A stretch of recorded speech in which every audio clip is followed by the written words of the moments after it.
There are things, like if I'm hanging out with my kids and there is a thing that pops up with me, I can do a couple things. One is I can like remind myself and put it off till later or whatever. And that might even seem like the most appropriate thing.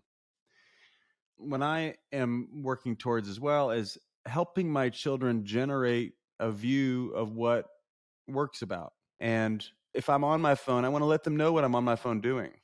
Most people are, if they're on their phone and then they kind of get busted, they like feel like they need to get off their phone right away. Like that's a problem.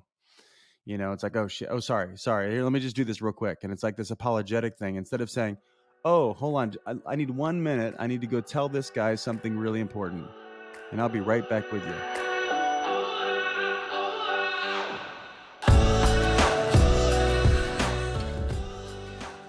Picture this. I'm standing in front of my 9-year-old boy, and he's explaining every detail of his newest Pokemon card. And I'm not hearing a word of it. I'm thinking of the current project at work or the phone call that I forgot to make. Does this sound familiar? Then this conversation is for you. Hello, my friends. My name is Chad, and this is the Naked Leadership Podcast, high-stakes conversations for relentless company founders. My co-hosts and I have over 6 decades of combined experience in leadership coaching. And this podcast is where we explore it all. There's no conversation too risky. In this episode, Dan, Adrian, and I sit down to chat about being distracted and disconnected at home. There's a vital key to presence that comes out in this conversation, and I can't wait for you to hear about it. Let's dive in.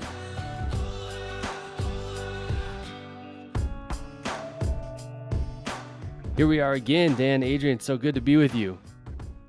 Good to be here. Yeah, I'm loving it. Is that the Thanks for McDonald's being here. theme song? I'm loving it. I'm loving it. Ba ba ba ba ba. I haven't been to McDonald's in I years. don't know. I don't go to McDonald's, that's for sure. You know what? I think ever since I saw the video about what the chicken nuggets are made of, remember that? Where it's like pink paste.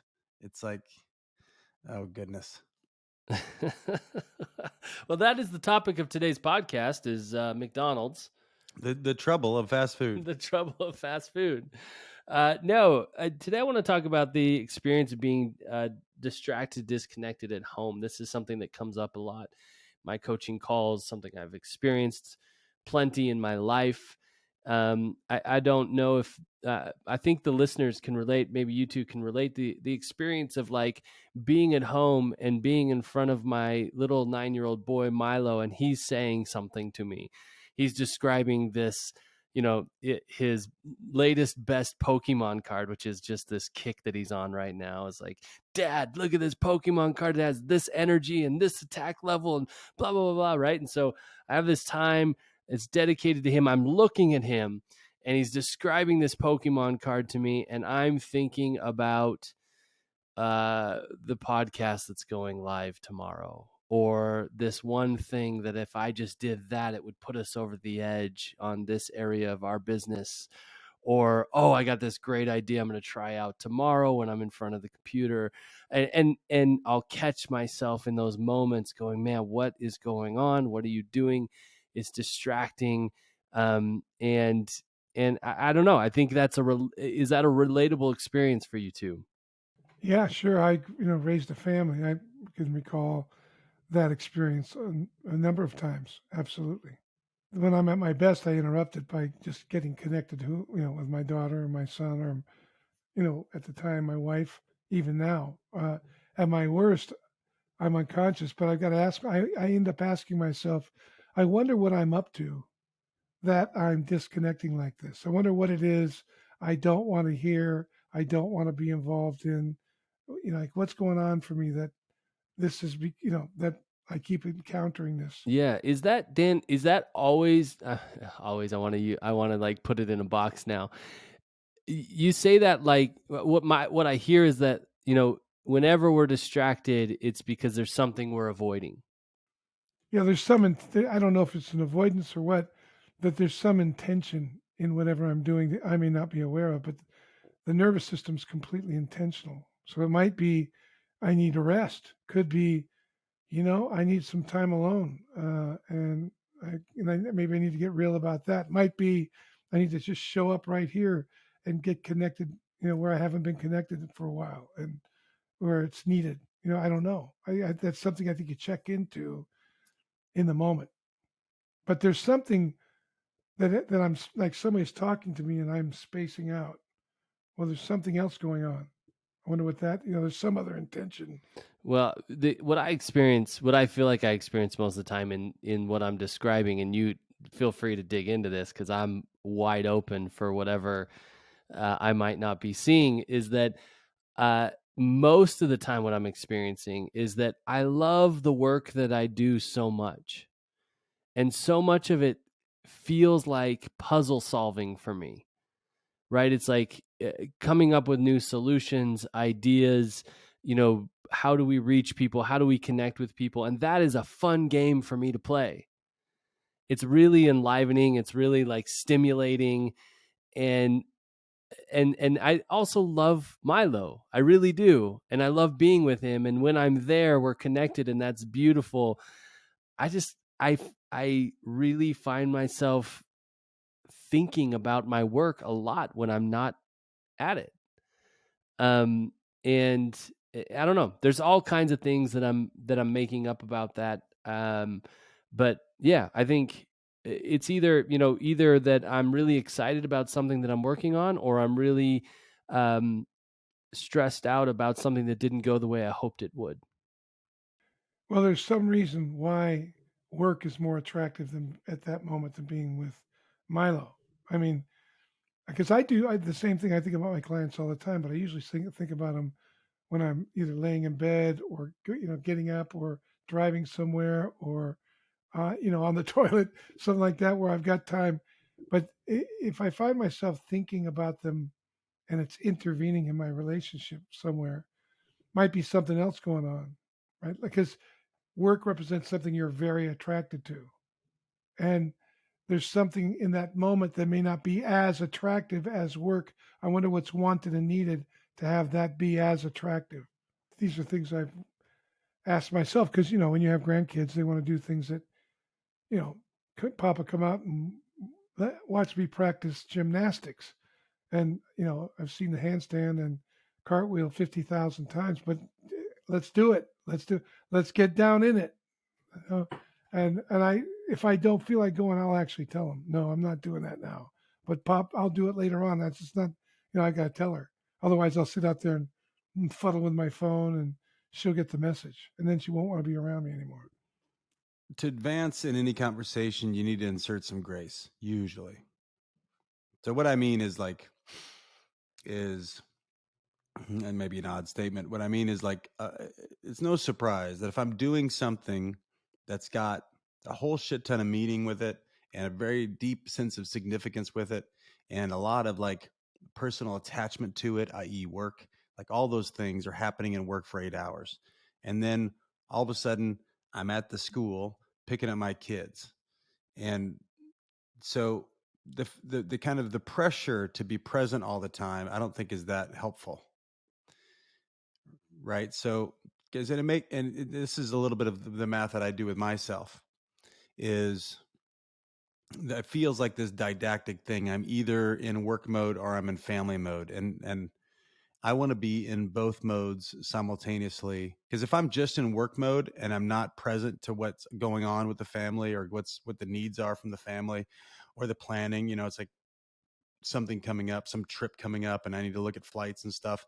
If I keep them in these two separate boxes, then it's trouble. So my point being is that first off, I insert some grace and realize, if I'm at work, I've generated 8 hours of momentum in this direction. It's not easy. And I don't even think it's necessary to kind of flip that switch off and flip this switch on. And now I'm going to be 100% present and learn about the power structure in the Pokemon game, which I don't understand Pokemon. I don't understand Pokemon either. My son I don't shows either. me. And I've been in hours and hours and hours of conversation about it. I don't think, I know Scout doesn't know either. It's really like, let me show you this cool card. And then if there's some kind of insignia on it, he thinks it's cool, and I'll just join him in the cool. That's fine. It's like, oh, that's cool. And I'm looking, I'm trying to figure out analytically what I think this actually means and how do you actually play. I never see them play anything with these cards. They just kind of collect them. Anyway, good job, Pokemon. You made, billions of dollars on nothing. Good job. but besides that, from yesteryear, um, what's my point? My point is a lot of times if I like there are things like if I'm hanging out with my kids and there is a thing that pops up with me, I can do a couple things. One is I can like remind myself and put it off till later or whatever. And that might even seem like the most appropriate thing. And it might be the most appropriate thing. Let's just say that. Okay, great, that is. But also what I am working towards as well is helping my children generate a view of what work's about. And so I'll often, if I'm on my phone for an intentional reason, I guess, like if there's something that's important and I'm in the middle of some game or something with my kids or we're eating dinner, I want to if I'm on my phone, I want to let them know what I'm on my phone doing. Most people are, if they're on their phone and then they kind of get busted, they like feel like they need to get off their phone right away, like that's a problem. It's like, oh shit, oh sorry, here, let me just do this real quick, and it's like this apologetic thing instead of saying, oh hold on, I need 1 minute, I need to go tell this guy something really important, and I'll be right back with you. And I even go into some specifics. So like tell them oh, I'm talking about buddy Ben, who's going through this hard time right now. I need to send him a note real quick. Can I have a minute? And I think it's good for them to see. And it's at least another way of looking at it. It's like I want my kids to know they're also not the center of my universe. Meaning like they get that they're a part of this whole, and they're an essential part of the whole.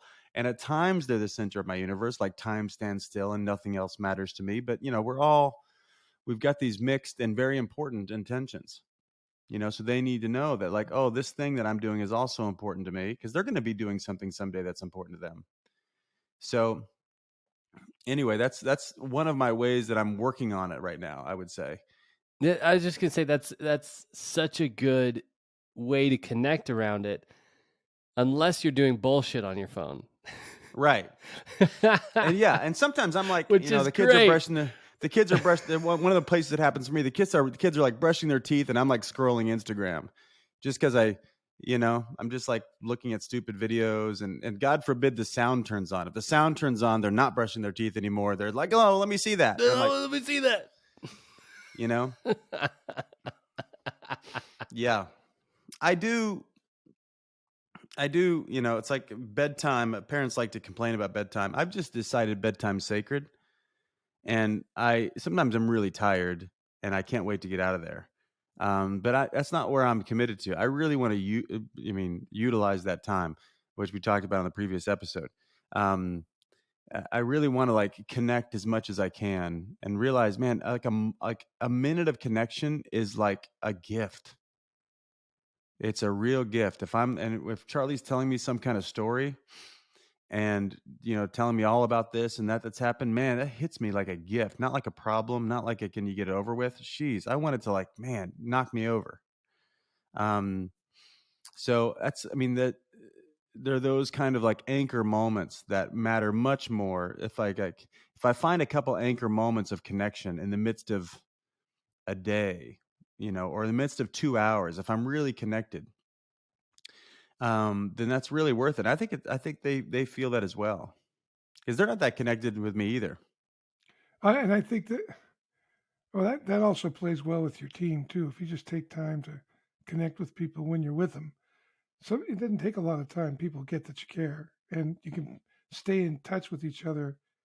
If you really connect, you're going to be following the plot. People, it'll be worth it. I've noticed that it just a lot of times it's just being there when you're with them, a team member listening to them, and if something needs to go further, that'll come out of it. And if not, it's a support. If it's purposeful. But I think you're right, Ada. There's a certain grace, like just being able to say what's up. Like if I'll tell my granddaughters, okay, or I'll tell a team member that I'll do that, but I got to do this first. This is pushing. So why wouldn't I do that with my kids? Like why wouldn't I say the same thing? Why wouldn't I relate to them like I would at work? Like no need to silo them. I'm bringing the same person there. No need to lie. You might as well be just honest about Yeah, what I need Dan, and you what's bring up a wanted and great needed point. I mean, we're and talking a negotiate lot that about out. this in the context of the kids because that's the context that I started with. But this is universal. This is the context with your team, your business partners, your partner, your life partner, romantic partner, your friends. Finding those moments, you could apply that differently, Adrian, those moments that you deem sacred, and you get to decide. You get to decide what the moments are that are sacred, that you're going to let it knock you out, right? And let it just take over you. Well, like before we got on this podcast, I think this one, the last one, you want to just chat about a client, so drop right in there, right? And make sure that's a quality moment. Well, that makes a big difference. If I'm just pretending to listen to you, you're going to pick that up. You're going to get that you're not as important as I might say you are. The only constant in an organization like yours is change. I want to take just a second to tell you about The Change Imperative, an ebook written by our very own Dan Tacchini. Let me ask you, how do you personally relate to change in your business? Does it feel like a threat at times? Does it ever feel like you can't keep up with it or it never happens fast enough? Are there certain players on your team that resist change and keep your company stuck? Growth, change, and transition, these intersections often come with confusion, frustration, and resistance. You can flip those experiences into clarity, confidence, and alignment with the Change Imperative ebook. The Change Imperative is instructions for innovating with your team. Go ahead and click on the link in the show notes to get your free copy of the Change Imperative now, and feel confident about creating the change in your company necessary to take it to the next level. I think we've listed some of them already, or we've run through some of them already, but are there any other disciplines that both of you, in addition to, hey, here's what I'm doing, here's what's going on in my life, here's why I'm thinking about this, or are there any other disciplines that you are intentional about as you I don't know, operate in different spaces Well, of life? timing. I think timing is a big issue. So oftentimes people can make demands, or I can make demands of people of their time when they're not in that place at that moment. And there's no reason why I can't say, hey, look, can we set this up for later when it's more appropriate? Or I can suggest, look, this isn't the time to talk to me about this. I'm preparing for something. I don't want to break my concentration. Let's set up another time. Being able to utilize the time for what like sometimes you get, like this last weekend I had a lot going on, so I really just said no to a lot of things, truncated certain things, so I would have specific time for each thing, not letting them bleed into each other. That's one of the things, because if they do, then if I let my time for what's next bleed into this, then you don't get I'm really here. And if I let this time bleed into that, then they think that isn't as important, right? But if I hold myself disciplined and go do the things I said I'm going to do when I said I'm going to do them, and make sure I'm there for them, the moments take care of themselves. It's like a synergy, and it's when I'm out of sync with the moment that I just create a hell of a lot more work for myself Yeah. in a lot of different directions. Adrian, you talked about the interpersonally, grace, professionally, which I think is the a whole really deal. great point. I think, shame as a tool can play a part in this. Well, I'd love to hear from you. Like, when you talk about having grace, why would we want to have grace for ourselves in this conversation? And maybe compare and contrast that to the shame that we rack ourselves with and what that keeps us stuck in. Well,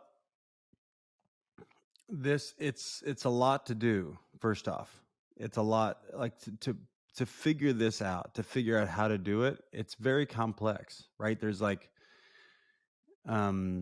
There are innumerous amount of people that that their needs actually show up in that moment for me. There's mine, there's my spouses, there's my kids, there's my business partners, there's my clients, it all trickles all the way down. So it's really complex, first off. So anytime I'm taking on something that's really complex, And so that's like the baseline. And it's also very complicated. I like to make this distinction quite a bit, where it's like, and when other people, and when it's a very emotional as well, right? So it's like when things get emotional, things get really complicated. Because even if you're clear as a bell and your spouse isn't, or your kids aren't, or your partner isn't, now you're also dealing with that, like a distinction between expectations. That's very complicated. So if you're going to decide to like take this on, and be proactive about it and be intentional about it, you're going to come up against a lot of other people's expectations, and a lot of tensions, and you're going to blow it. You're going to, people are going to think you've blown it, or you've blown it to them. Like my kids might be disappointed in such, or my spouse might be, or my business partner might be, or whatever. And you're going to disappoint folks, period. And you might disappoint yourself. And if you can't like hold into the disappointment and realize like this is, I don't know, Dweck's like growth mindset or whatever, like you're going to fail along the way. That's why most people choose a victim mindset and then choose to excuse themselves or excuse other people or blame other people for not being able to do something. It just takes them off the hook. And if we're on the hook and realize like we're on the hook, meaning like if I'm responsible, then I'm going to do it poorly. And many times, even if I do it really well for like a couple days and the next day I'm going to do it poorly, if I throw the baby out with the bathwater, then I'm not going to stay in the game. So grace, by grace, I mean self-forgiveness, forgiveness of other people, acceptance of myself, acceptance of other people. When I say grace, I mean that. If I don't have self-acceptance and self-forgiveness and all that kind of stuff, then I am pushing myself really hard to be perfect. Or like if I write checks, let me give an example.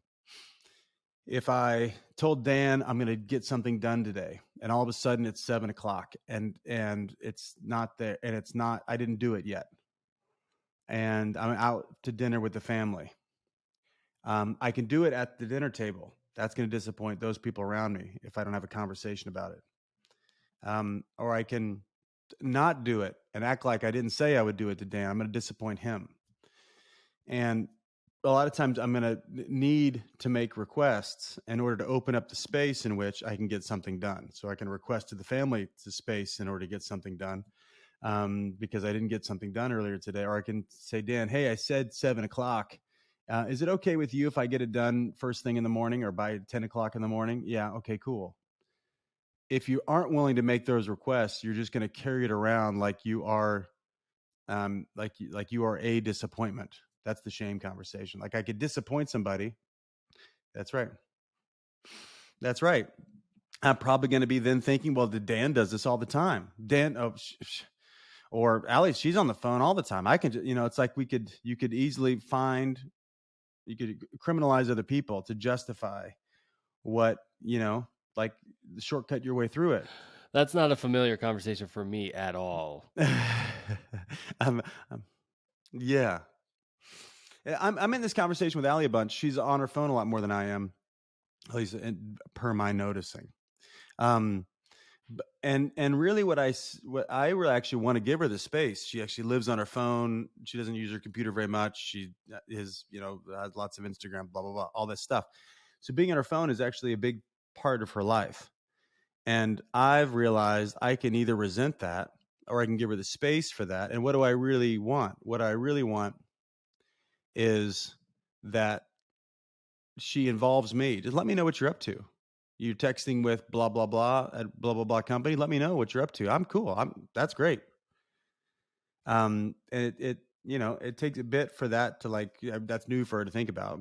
Because usually in her own world on her phone. But to involve me in her world on her phone, I've got no problem. I don't mind. I love what she's up to in life. So I'm not like, give me your attention, otherwise you don't care about me. I can share you with the world. I'm cool with that. So by her sharing, you feel more of a part of what she's up to. I am a part, number one, and I like that, number two. So yes, I do feel it, but I feel it because I've chosen it. And that comes out of an intention. Like I'm committed to what Allie's committed to, period. When I said I do, That's what I'm committed to. I'm committed to her kicking ass everywhere. And when I need her attention, that's on me to ask for it, instead of like demanding it or being passive aggressive about it. It's like, oh, can you? And at times we'll be on a date and I'll say, can I have your phone now? And I'll put her phone in my pocket and we're done. We're done with phones. And she laughs about it a little bit like that. And then it's like, okay, like really, like, you know, we don't have a lot of date nights. Let's go ahead and let's get what we need to get done. And then let's just do us. Yeah, Right on. Well, this is great, man. Thank you for working through this with me. Nothing personal here for me, obviously. Thanks so much, gentlemen. It's a great conversation. Appreciate you. Maybe Chad, man. Thank you guys. Thanks, Chad. Yeah. Bye-bye, everybody. Well, my friends, thank you so much for joining us for another episode of the Naked Leadership Podcast. As a heads up, every Friday we post a Cliff Notes version of that week's conversation with all the highlights in under 5 minutes. Check that out for a quick and powerful reminder of the principles discussed. I hope this conversation has been valuable to you. If it has, the greatest compliment you could pay us is sharing it with somebody who could use it. Thanks so much for listening, and until next week, bye-bye, everybody.